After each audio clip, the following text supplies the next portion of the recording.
নমস্কার বন্ধুরা, Papiya's cooking and lifestyle চ্যানেলে আপনাদের সবাইকে স্বাগত। আশা করি আপনারা সবাই খুব ভালোই আছেন। আজকে খুবই কম তেল মশলা ছাড়া সম্পূর্ণ নিরামিষ লাউ ছেচকি তৈরি করে দেখাবো আপনাদেরকে। তো আমার এই ভিডিওটা না টেনে শেষ পর্যন্ত পুরোটা দেখবেন। ভালো লাগলে অবশ্যই করে লাইক কমেন্ট শেয়ার করবেন, আর আমার সঙ্গে থেকে দেখতে থাকুন আমি কিভাবে লাউ ছেচকি তৈরি করছি। আজকে সম্পূর্ণ নিরামিষ লাউ ছেচকি তৈরি করবার জন্য একটা গোটা লাউ থেকে অর্ধেকটা লাউ এইভাবে কেটে নিয়েছি, কেটে পরিষ্কার করে ধুয়ে নিয়েছি। আর মিডিয়াম সাইজের দুটো আলু লাউয়ের মতন করেই দেখুন এইভাবে কেটে নিয়েছি। লাউ ছেচকি বানাবার জন্য গ্যাসে কড়াই বসিয়ে দিয়েছি। কড়াই গরম করে 2 চামচ সর্ষের তেল দিয়েছি। এবার এক মুঠো বড়ি এই তেলে ভেজে নেব। গ্যাসের ফ্লেমটা লোতে করে দিয়ে বড়িটাকে লাল লাল করে ভেজে নেব। আর এখনো যারা আমার চ্যানেলটিকে সাবস্ক্রাইব করেননি তাদের কাছে আমার অনুরোধ রইল, আমার চ্যানেলটিকে অবশ্যই করে সাবস্ক্রাইব করবেন এবং পাশে থাকা বেল আইকনটি ক্লিক করে অল করে দেবেন, যাতে আমি যখন যা নিত্য নতুন ভিডিও ছাড়বো তার নোটিফিকেশন সবার প্রথমেই আপনাদের কাছে পৌঁছে যাবে। দেখুন বড়িটা লাল লাল করে ভাজা হয়ে গেছে। এবার তেল থেকে তুলে নেব। বড়ি তুলে নিয়ে ওই তেলে 1 চামচ সাদা সর্ষে ফোড়ন দিচ্ছি, একটা শুকনো লঙ্কা ছিঁড়ে দিলাম। এবার ঢাকা দিয়ে দিলাম। ফোড়নটা ভাজা হয়ে গেছে, ঢাকা খুলে নিচ্ছি। আমি ঢাকা দিয়ে দিয়েছিলাম, ঢাকা না দিলে সর্ষেটা ফুটে বাইরে বেরিয়ে যেত। আমি এখানে সাদা সর্ষে দিয়েছি, আপনাদের কাছে সাদা সর্ষে কালো সর্ষে যা থাকবে আপনারা তাই দেবেন। এবার কেটে রাখা আলুটা দিয়ে দিচ্ছি, পরিমাণ মতন হলুদ দিয়ে দিলাম। গ্যাসের ফ্লেমটা হাইতে দিয়ে আলুটা 2-3 মিনিট ভেজে নেব। গ্যাসের ফ্লেম হাইতে দিয়ে আলু 3 মিনিট ভেজে নিয়েছি। এবার কেটে রাখা লাউ দিয়ে দেব। এবার আলু আর লাউ ভালোভাবে মিশিয়ে দেব। গ্যাসের ফ্লেমটা হাইতে করে দিয়ে আবারও 2-3 মিনিট আলু আর লাউ ভেজে নেব। গ্যাসের ফ্লেমটা হাইতে করে কন্টিনিউ নেড়ে চেড়ে 3 মিনিট লাউ আর আলু ভেজে নিয়েছি।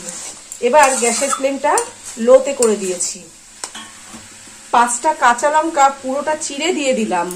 পরিমাণ মতো নুন দিলাম, সামান্য একটু হলুদ দিলাম।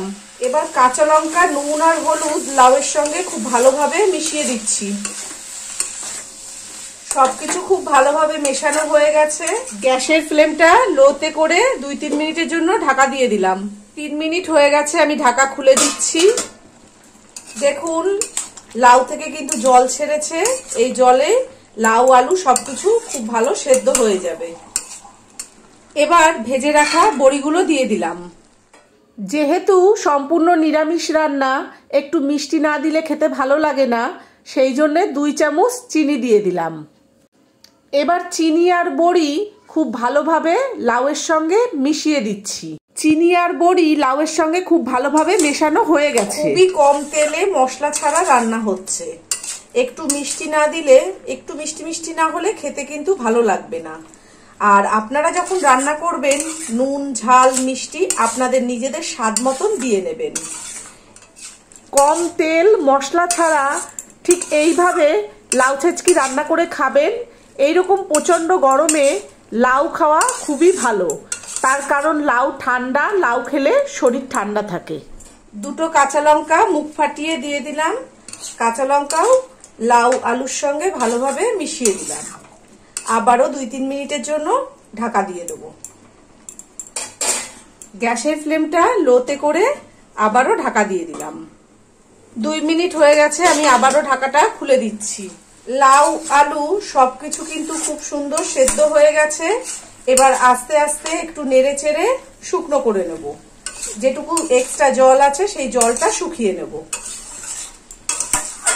গ্যাসের ফ্লেমটা মিডিয়ামে রেখে আরো 2 মিনিট রান্নাটা করে নিয়েছি। দেখুন একদম শুকিয়ে গেছে জলটা। এবার গ্যাসটা নিভিয়ে দেব, দিয়ে পরিবেশন করে দেখাবো আপনাদেরকে। দেখুন বন্ধুরা, কম তেল মশলা ছাড়া কম সময়ের লাউ ছেচকি রান্না একদম রেডি হয়ে গেছে। আর এই গরমের সময় তো বেশিক্ষণ রান্নাঘরে থাকতে কারোরই ভালো লাগে না।